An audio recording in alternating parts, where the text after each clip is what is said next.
What is up, everyone? This is your host, Eric Holtzman, and welcome to the Mindful Motion Podcast.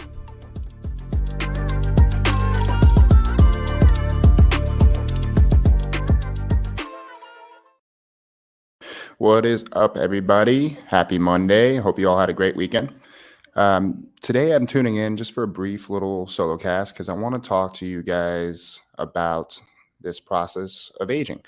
And the term that encapsulates the process of aging in the science world is senescence.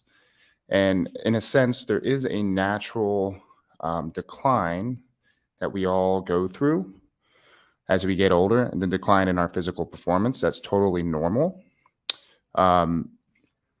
So a way that this is demonstrated is usually on a chart where there's an X and Y axis, and you would have your age and performance, your performance, strength, endurance going on the y-axis up, and your age on the x-axis. In a sense, it kind of looks like a bell curve. So say you're born the first day, and up into your 30s, there's a steep incline in your abilities physically. You're getting stronger, you're getting more powerful, you're able to produce faster movements, be able to have better endurance. All these things improve exponentially as you get older, as long as you are doing things physically to challenge yourself and get better in these areas. And then right around 30, 40, it starts to level off and it starts to balance out. And you're not really going to be able to make very big strides in your performance when you hit your 40s. And in a perfect world, as you're 40 going into your 60s, you're maintaining a pretty good level where you're not declining, you're not getting better, but you're just kind of staying where you're at. And then around in your 60s or 70s, you start to hit a decline, a natural decline. It's an inevitable result of being older. But why is it that some people that you see in their 70s, 80s, they're aging gracefully? They don't seem to be losing their physical capabilities as quickly as some other people who seem to be losing the ability to walk and do basic tasks much earlier. And we all know people like this, right? We see people in their 80s and you're like, wow, they look like they're 50 years old. Whereas some people in their 50s or 60s look like they're 90. What is the deal behind this? Why is this the case? Well, there's a lot of inputs for this, for sure. It's not just exercise. There's so many factors that play a role in how someone ages. Not really going to go into all the nitty-gritty details behind nutrition, sleep, and all these other factors that are really important.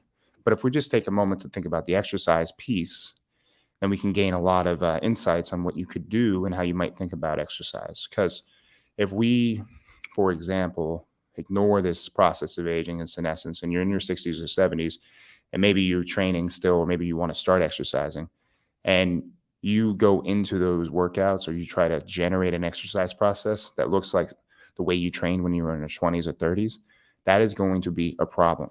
You can't expect to do what you did back when you were 20 if you're in your 60s or 70s.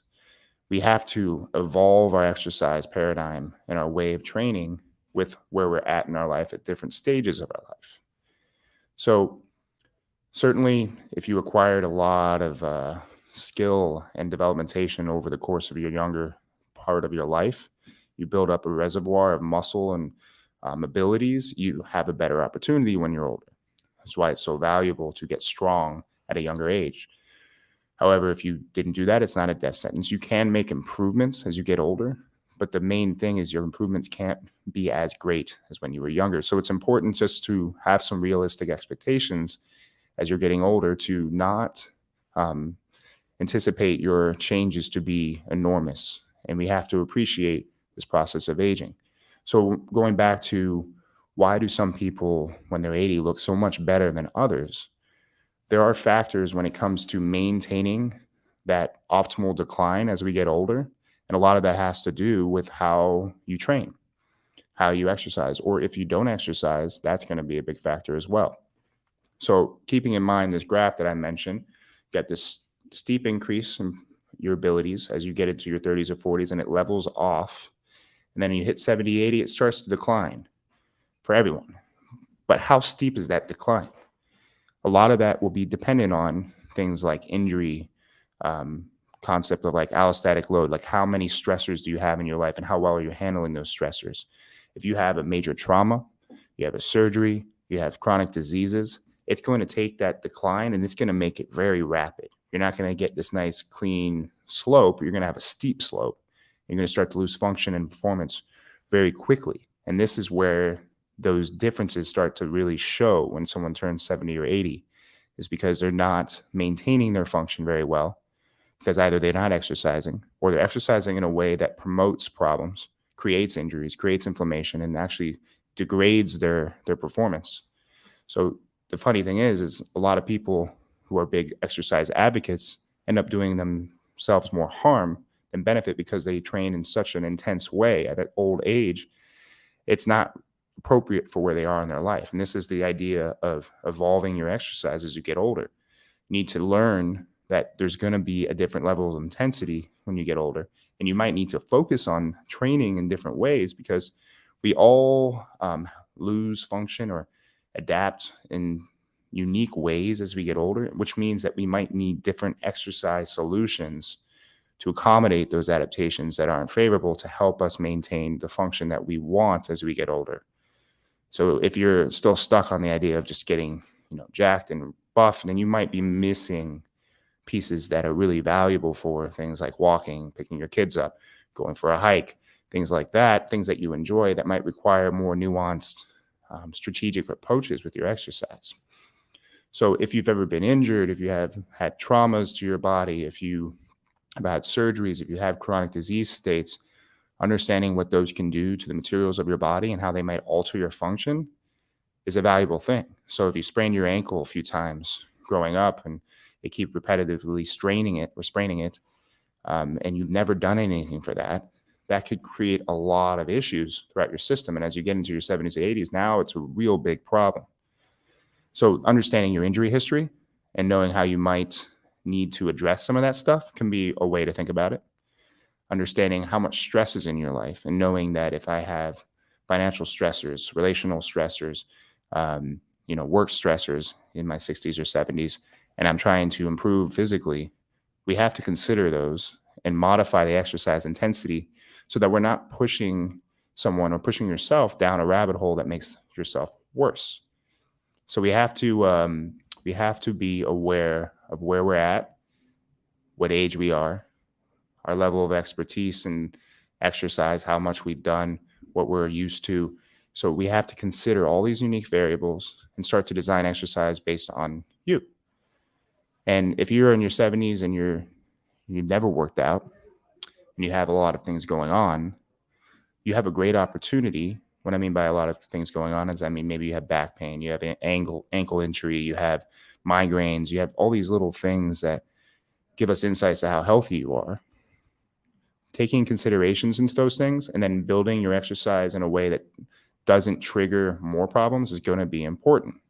And the great thing too is, if you say you are in your 70s and you have a lot of these issues and your decline in your physical performance is pretty steep in the moment right now, implementing strategic exercise could pull you out of that and actually boost your performance up. You can start to alter your decline by implementing exercise. So it's never too late to make changes or to improve, but to do it in a way that's just like, let's just go hard and sweat and, kill ourselves, doesn't work so well when we get older.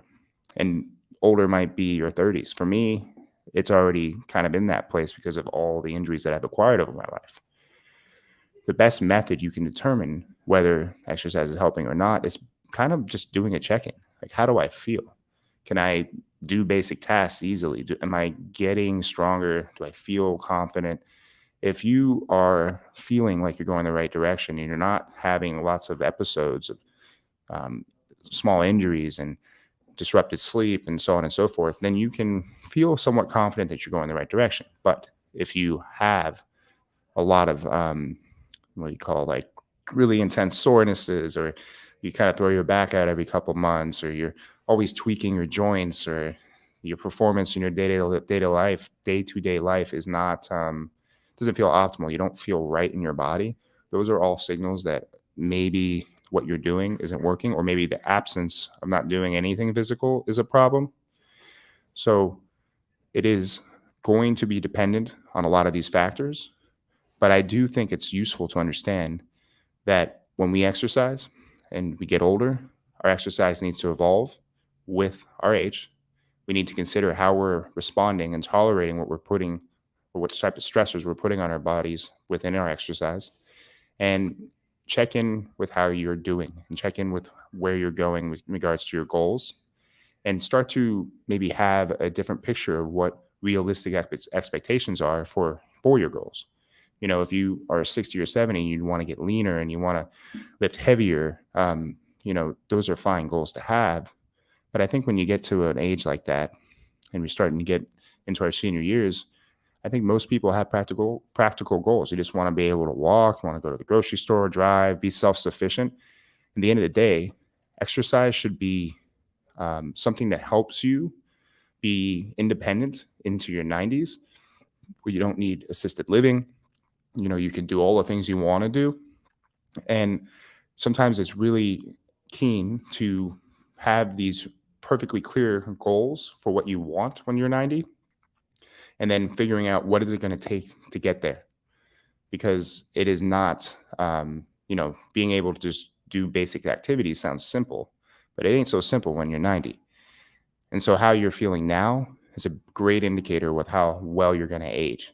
So if you're having problems physically, mentally, or whatever, when it comes to your ability to use your body, then use that information to determine what you need to do next. And feel confident in the fact that you can make improvements. Even when you're 80, you can change how you function and make improvements. Your improvements might be small in comparison to someone who's really pushing themselves like an athlete when they're 20, but small improvements can go a long way. So if there's any confusion about what you need to do or how you might need to think about this in regards to your exercise moving forward into your later years, it can be a little bit complicated. Feel free to reach out to me, on my social media, direct message me or whatever. I'm happy to help you guys. But I hope this just paints a picture for you that when we're considering exercise as we get older, it needs to evolve. You need to alter it and adapt it to your current physical state, and maybe clearly outline what you want to be able to do when you're 90, so that you can start to design and organize your exercise process in a way that helps you age gracefully. All right, guys, this is it for today, but I appreciate you all tuning in, and then we'll be talking to you soon. You all have a great day.